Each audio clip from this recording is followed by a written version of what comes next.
Vitamin D এর কাজ নিয়ে আজকে কথা বলব। সেটা হচ্ছে ভিটামিন ডি আমাদের কি কাজ করে?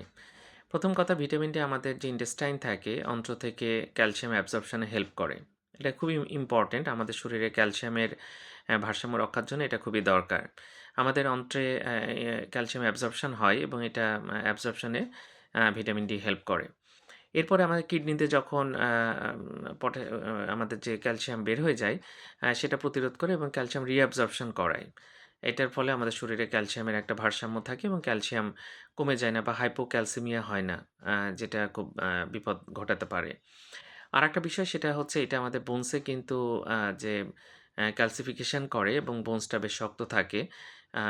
তার জন্য কিন্তু ফ্র্যাকচার প্রিভেন্ট হয় এবং বিভিন্ন রকম বোনসের যে অসুখ সেটা কিন্তু হয় না। তো যাই হোক এটা আমাদের অ্যাবজর্পশন করে ক্যালসিয়াম ইন্টেস্টাইন থেকে এবং রিঅ্যাবজর্পশন করে ক্যালসিয়াম আমাদের কিডনি টিউবুলস থেকে। এছাড়া এটা আমাদের কিন্তু ক্যালসিফিকেশন করে বোনসে। এজন্য অস্টিওমালাইসিস এবং রিকেটস কিন্তু প্রিভেন্ট হয়। ধন্যবাদ সবাইকে।